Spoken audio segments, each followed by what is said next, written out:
Welcome to continued coverage here at Super Bowl 56 Radio Row. You got three Kansas City guys, three Kansas City dwellers currently. Unfortunately, Mark Collins, the Kansas City Chief. Very disappointing, but listen, on the bright side, the future looks bright. I like where the direction of the team is going, and maybe next year. Yeah, I mean, talk to us a little bit about that Chiefs-Bengals AFC Championship game that we all sadly had to watch go down. Looking good, 18-point lead. Then we saw the debacle before halftime. They don't go for the three. They think they can get two plays in. It's thrown in bounds, tackled in bounds. So it's only an 11-point lead, just like Week 17 when the Chiefs played the Bengals. And then just the absolute falling apart of the team in the second half. Just what did you make of that game? Well, I don't know it's falling apart. I just, the Bengals made the adjustments and the Chiefs did. It happens the first time, okay, that's an accident. It happened twice. Yeah. There's an issue. And I got to put that on the coaching staff, on the offensive coaching staff. And, they're dropping 8. You got to run the ball. Yes. Number 1. Basically, number 2, you take the points at halftime, and you won't be in that situation. But I just think the Chiefs got out-coached that second half twice. That's what happened. Absolutely. Well, I mean, when you're at these events, Mark, you come in here, we're at Radio Row here, Los Angeles, California, 2-time Super Bowl champion for the New York Giants. Like when you go back to those occurrences, in playing in a Super Bowl, you can be a fan and you can appreciate what that means. But as a player, when you were in the first one, when you were in the second one, you win both of them. Do you understand the gravitas of the situation when you're there, or is it just another football game and you got to go win it, or is it easy to get caught up in all the hoopla? Man, this is insane. Right? Yeah, well, now playing in 3 Super Bowls, winning 2, as a player, from a player's perspective, we don't see this. Right. We don't see media roll like this. From a former perspective, a player perspective, yes. For a player, we're on the other side. We're practicing, and then we have our media day, which is unbelievable in itself. Right. So it's different. But the last time I did media roll, I was working with Sky Sports, Fox deal in London, and I did Super Bowl 32 for the European feed. 36. Yeah. And it was great. And it was a zoo. Yeah. It is what it is. All the fervor, the fanfare, the stupid questions, and some of the old guys like me that you bring in and talk about this stuff. It's cool. It's cool. Yeah, it's cool. And this is it's something that's going to be just drawn off for 2 weeks. Now, you guys this your second week or first week here? First week here. Yeah. Yep. So it's different. I tell you, it's so much different, and it's worth the build up. And having you guys and all the media to build it up even more, it's pretty cool. So I like it. We got to ask you about our good friend Mike Dempsey. I mean, he may be the star of Super Bowl week. Forget Joe Burrow. Forget Matt Stafford. It is Mike Dempsey. Talk to us about just kind of your guys' relationship, how you met. I mean, he's the star of the show. I've known Mike for 20-some years. And if I'm in Tampa, Mike's in Tampa. If I'm in New York, Mike's in New York. If I'm in California, Mike's in California. If I'm in Chicago, Are you following him or is he following you? That's a great or question. Is it serendipitous that you guys just happen to be there? Is it meant to be? I think there's a DNA connection in there somewhere. I don't know. Clearly. But Mike's a great guy. Yeah. He does a lot for of course for his daughters and his situation. Yeah. All the charities. He does all charities. these events. He's at all these events, but it's He for works the with us, charities. NFL alumni, and we just became great friends. And I respect Mike a lot. And if you follow him, on my social media, you're going to see a picture of Mike Dempsey. And if you follow Mike, you're going to see a picture of every human alive. Yeah, he knows everybody. Oh, that's good. He's really helped us connect out here. It's been the best. Tremendous. Yeah. He's great.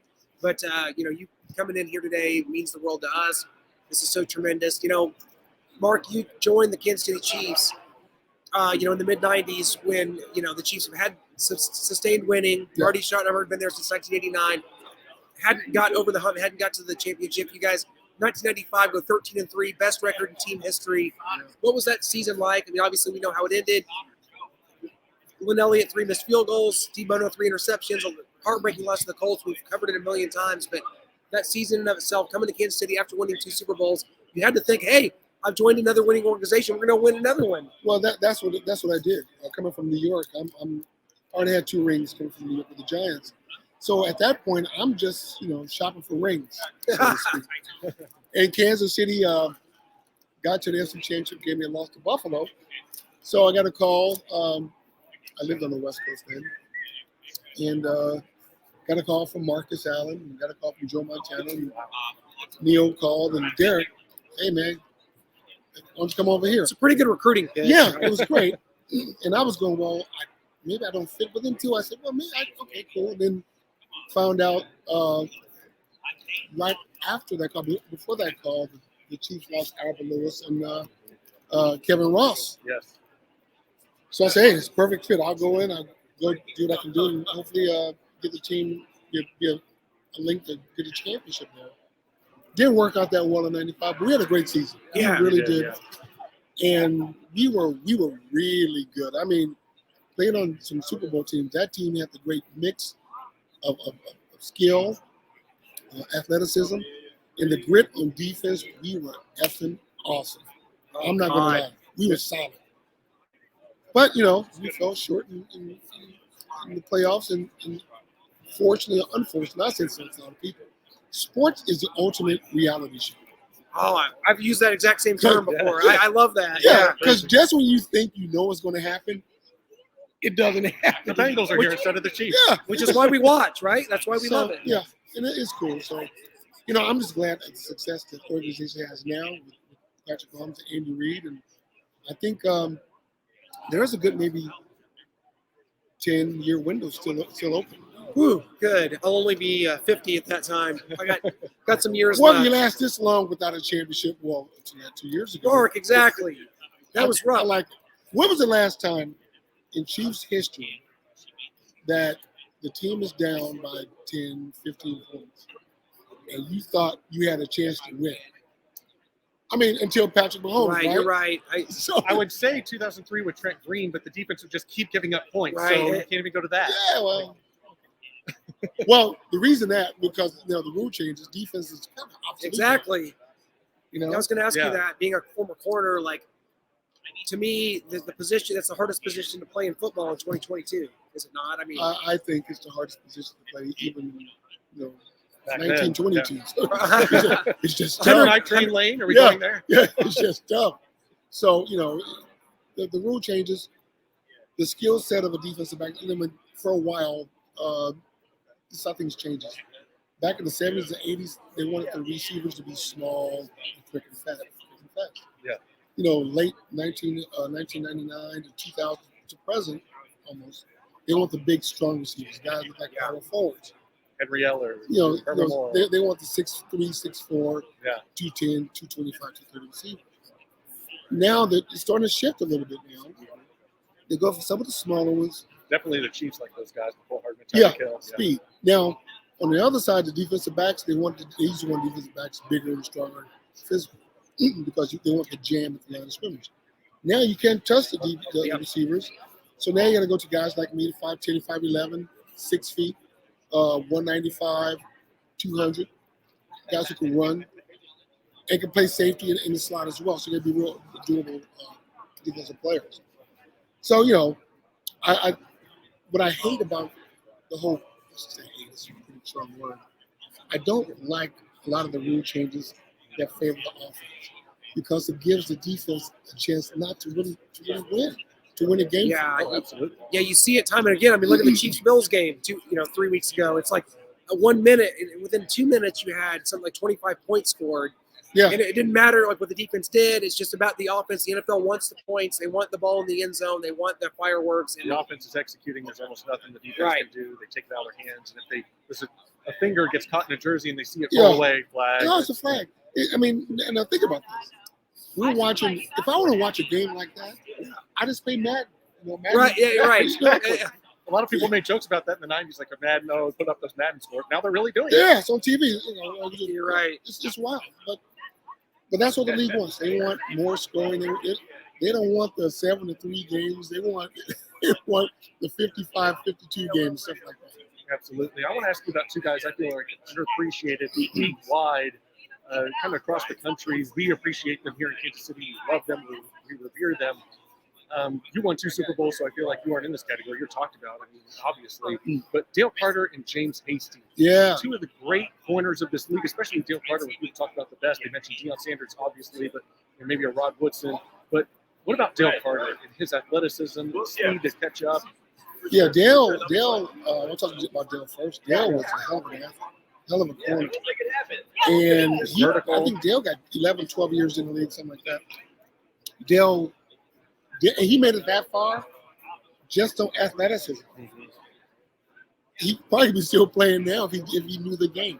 Dale didn't take the time to understand and learn the nuances of the game.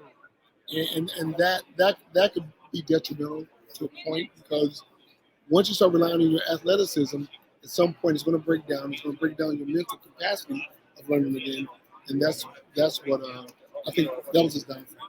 But other than that, that dude could flat out play.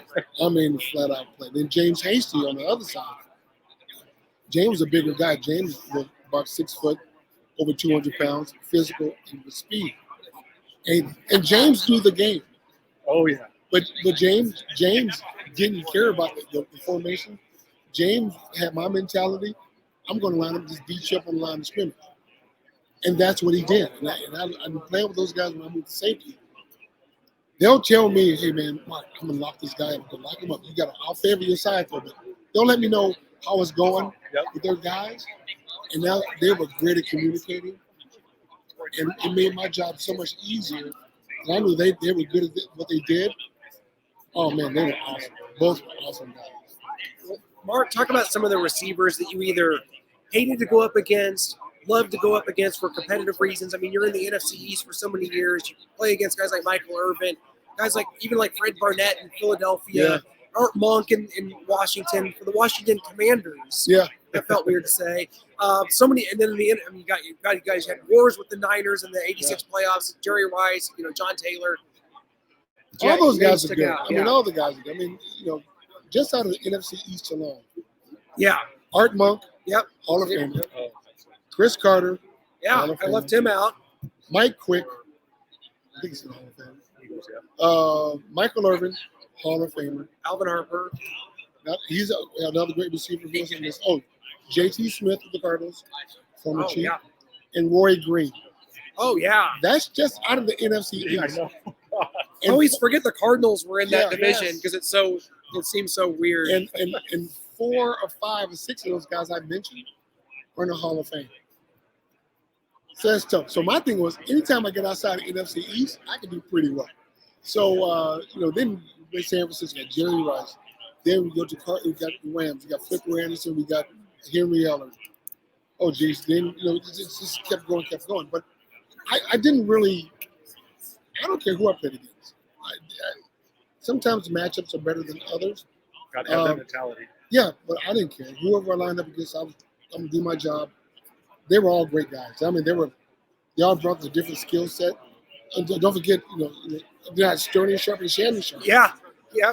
So it was something, man. It was always a physical battle, especially with the Sharp brothers, because they were country strong.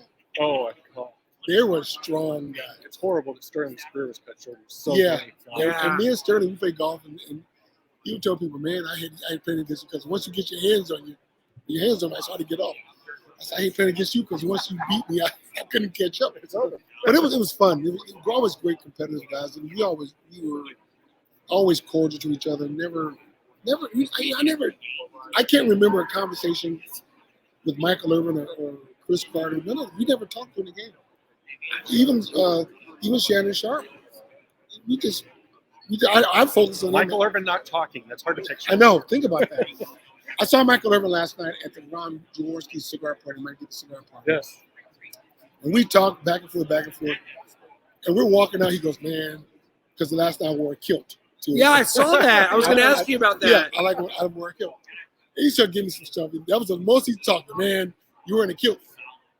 Come on, let's do it. Let's go at it right now. I said, man, I got a kilt. I'm not going to. What's in the past? Our season is over. That was the much we spoke to.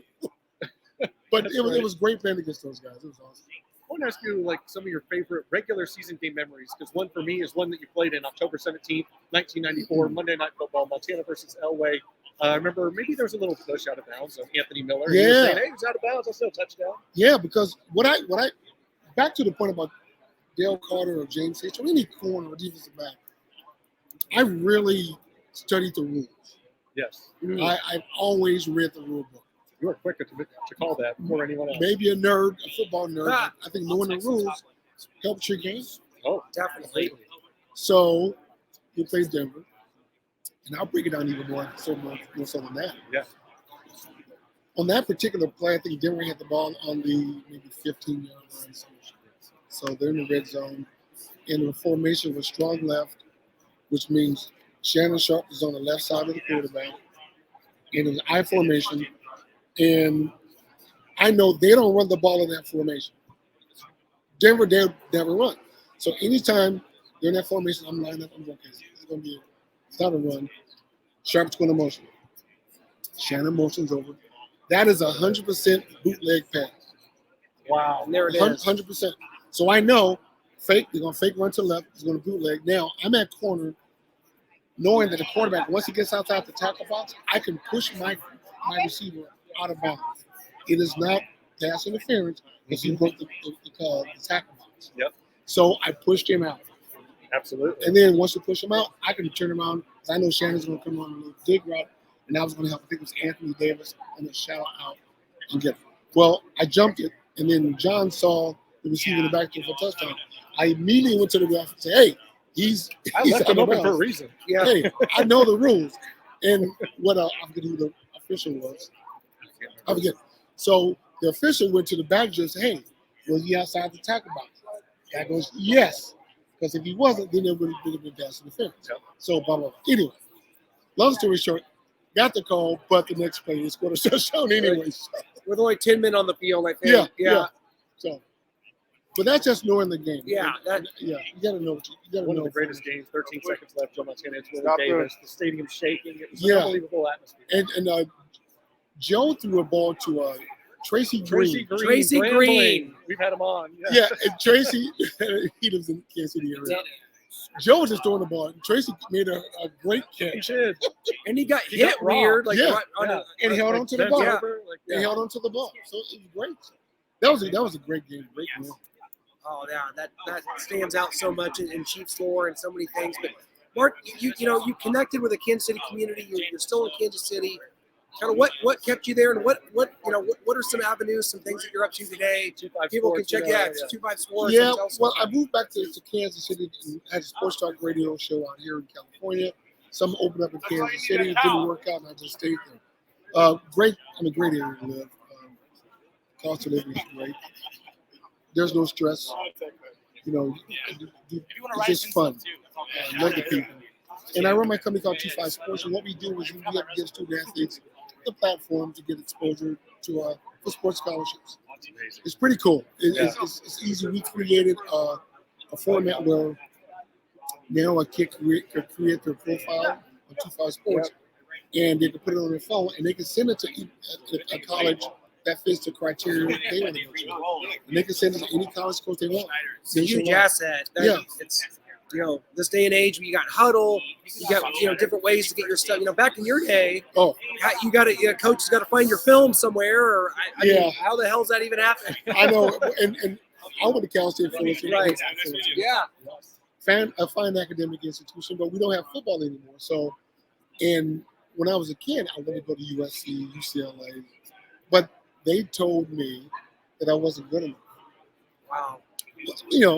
All right, and it's funny because Claude Gilbert was with the Green Bay Packers staff, and he wrote me a letter, and I never forgot. I kept it. So when I signed with Green Bay, I brought that letter with me and showed him. Remember this letter that you said I wasn't good enough? He was Mark, we didn't know what we were doing. I said, no. He didn't know. But anyway, clearly not. But that's SC. SC, they find institution in itself. But sometimes I found, and I've had my company for 13 years now.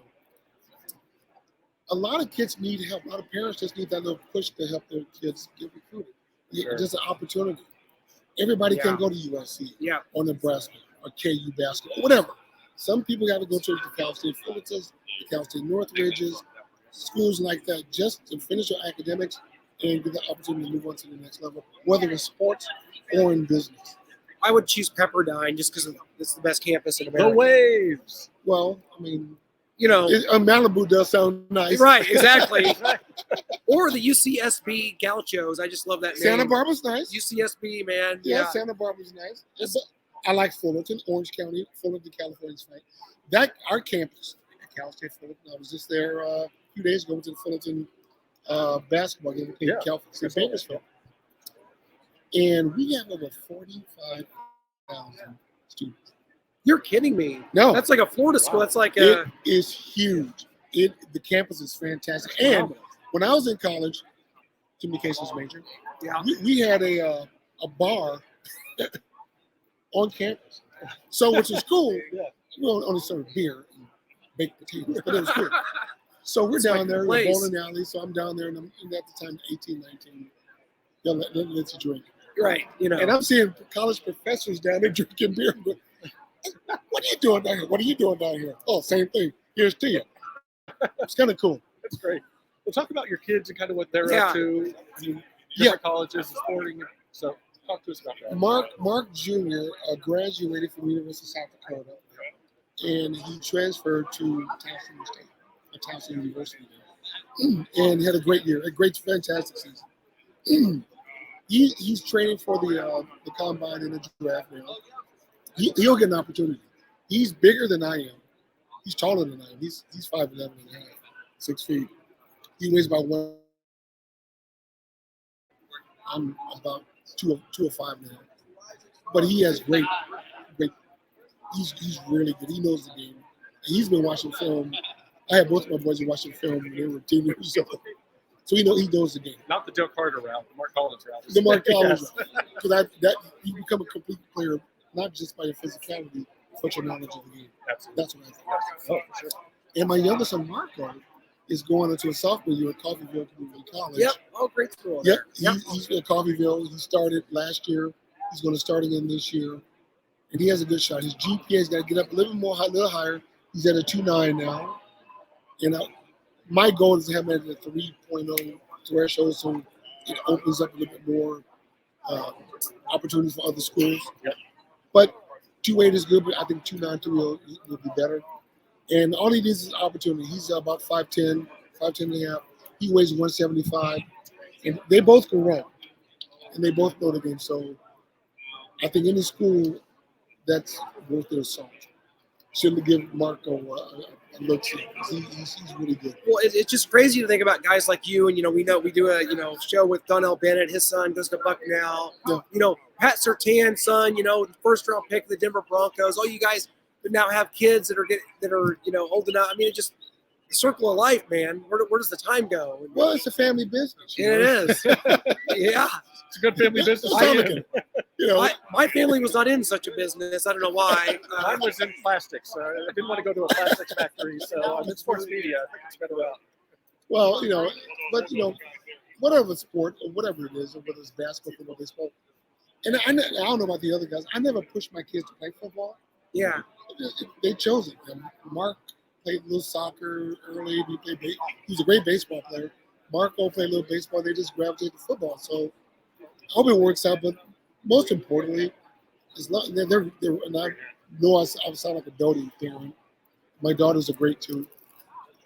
As long as they're good people and just take care of themselves and be gentle and be nice to others. And if football happens, it happens. If it doesn't, it doesn't.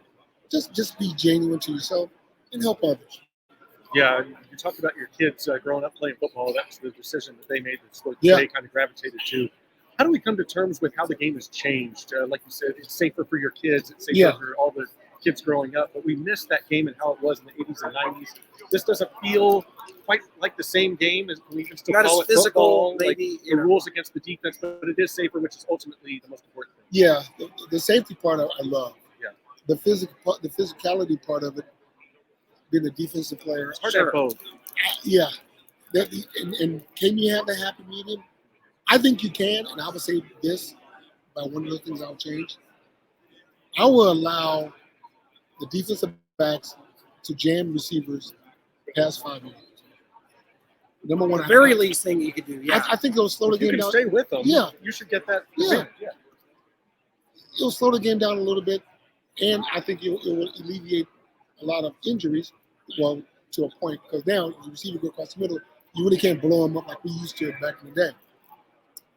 If I were that guy, I would say, okay, let them run free. Just allow the safeties just to blast the hell out of them. Then you'll see a lot of guys not go across the middle when it's got free. But I digress. Yeah. I would just say, It's a good start. Julian Edelman's stats would be much oh lower. yeah, if oh he was yeah, second. yeah. You're not running scot free. But one of the rule changes, let the defensive backs have that little right. Let them fight a little bit on the outside. That's what I would do. So the rules in itself, that's one thing. But the game is much more safe, and I respect what the league's trying to do. Yeah. It's more of an offensive game. Do I like it? No. But look at it now. You know, the game and plus free agency, which is one of the things I see the league for, and this is where it is now because of that. Players have the luxury to go all over the place. It is really flourishing. And I think, we had Chris Nowinski on yesterday, who was a leading concussions researcher, former WWE wrestler, former Harvard football player. And his point was, hey, we're making these changes all for the good. This is why we're going to be able to have football going forward, Football was, maybe on the chopping block. It was on the chopping block in the 20s, and Theodore Roosevelt said, you don't throw the baby out with the bathwater. Let's invent like a forward pass in a line of scrimmage to keep people from getting killed. Yeah. Well, football is, maybe I'm biased, but it is the greatest. 100, yes. It really is. Of course. It's the greatest. When I did work in London for 3 years, I fly over there, and they know more about the American game than they do their own game of football over there. It's fantastic. It's awesome. I mean, I'm being nitpicky about the rules, but it is a great game. Yeah, it is a safe game, and it's worth watching. Can it get bigger? I don't know. I hope maybe this is as big as it's going to get. I mean, I played in Super Bowl 21, 25, and 32. We're now at 56 now, and it's gotten bigger, bigger. And just found out, what was it, last week, that the game is expanding to Germany. Yes. Rumors that the Chiefs are going to be involved in Isn't that that game. something? There's rumors about the Chiefs being involved. So, they're talking about regular season games. I know. So, yes, it's growing quite a bit. I hate to kind of go this route. We can't end this way. We're going to have to come up with something else. But I got to talk about 1995, the loss to the Colts. Yeah. I mean, we've had James Hastings on. We've talked to Marcus Allen about it. Marcus said after the game, once he composed himself and was able to leave the stadium, which was hours later, he was going through the plaza. Usually it's hopping. There's people. Yeah. He was like, it was a ghost town. I've never seen anything like it. I always go to Houston's and get some chicken tenders. And he said, there's just nobody there. He's never seen anything like it. James Hastings still carries that loss with him. So what was your remembrances of that 1995 playoff game? Bono, Elliott, we talked about it. We know it. Just kind of, we want to get your viewpoint and thoughts on that. Well, that loss was the biggest loss of my career. Wow. Yeah. And probably for Kansas City. And I agree. It was a ghost town the next day. But I from a different perspective, because I won two. And other guys felt that was their one that chance. That was their last shot. Yeah. Derek Thomas. Yeah, that was their last shot. Neil got 2 rings in Denver. Yeah. So my perspective was as bad of a loss as it was, and I knew we were a great team. We didn't get it done. I felt bad for the city, Kansas City. And I didn't take it as personal. There's other stories just intertwined in that, but I'll leave it there. But it was a bad loss. It really was a bad loss. But like I said, winning 2, I was cool because I had mine, but I felt bad for the guys who didn't. Yeah, that makes sense. And then the next year, when I got released, 2 years after, I went to Green Bay and played in another one. Yeah. So the only people left out in the cold were Noah and I as Chiefs fans. It's all good. You won your title. You were on the Super Bowl. Mark though. I mean, Paul Hackett, Steve Bono. We got a lot of people to blame. But look at you now. Look at us now. Look at this. That's Exactly. what it's all Got another about. ring. I got one at home, not like that, from China, but His is the C ring. Yours is at least the B. I got the B ring. mine's the Z ring. So. But it's you know, whether it's a 95 game or when I was with the Giants, we lost to the Rams in the divisional round. I got beat for a touchdown by Flipper Anderson in The guy overtime. that doesn't get talked about enough holds the He's- receiving yards yeah. in a single game record and a great receiver. Good player. But you know, not all the guys not talked to me. Flipper played golf last year. We don't even talk about this crap. This is just for Radio Row. It's a fans kind of deal, Yes. right? Jerry Rice, Flipper Anderson, Michael. How you?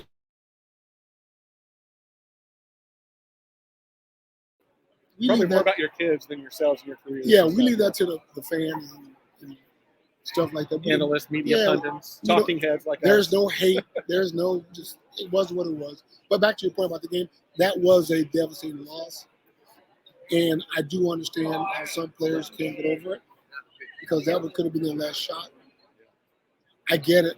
I understand it, and I'm gonna bring it up another topic where the Chargers and the Raiders played the last game of the season, Yeah, and the coach called the timeout, that was a weird deal. and he cost his team Absolutely. a shot to go to the playoffs. Tie would have probably been a tie there. They both go. Did the Steelers win? I would have been pissed because I would go to that coach. Hey man, what if that could have been my last shot of going to the Yeah, playoffs? someone like Keenan Allen that's been in Yeah. the league 10 years that's Yeah. never made, So that's a different deal. You know what I'm saying? So Oh, for sure. I would go, man. But Perspective. you had to call a timeout because why? The Raiders were giving you a gift. Want to align your defense when you could have just gone to the playoffs? They'll be talking about that one for Yeah. a while there. I guess before we cut you loose, because I think Mark's double parked out here, and trust me, in LA, Oh, we can't mess with that. Yeah. And we can't end on the 95 And we loss, can't so- end on that. So I guess on Sunday at SoFi Stadium, there's going to be a game played. Bengals are going to play the Rams. It's Super Bowl. Who wins the game? What happens? How much? Yeah. We got it's an afterthought, but who wins it? Who wins on Sunday? you know, I'll be honest with you guys. I really don't care. I agree. I'm glad we're getting it out in the open. Finally, we can say it. Yeah. None of us care. I don't give a damn. It's a therapy session here. I agree. I probably shouldn't say that too loud. They're going to take my credential. Well, listen, I'm here for you guys. Thank I you, just hope Mark. I just hope there's a good game. I'm gonna have a beer and a cigar, bag of chips, and that's it. I think that sums up all of our thoughts here on Radio Row. We went back to the 80s, back to the 90s with Mark Collins, and we just kind of left it at that. Yeah. There's a game on Sunday. Enjoy Snoop Dogg and Eminem at halftime. That's all we got. Yep. Thank you guys so much. Thanks, Mark Collins, for stopping It's an by. absolute Appreciate honor. it. Thank you, sir. All right, guys. Oh, that was so good. Woo! That's so funny.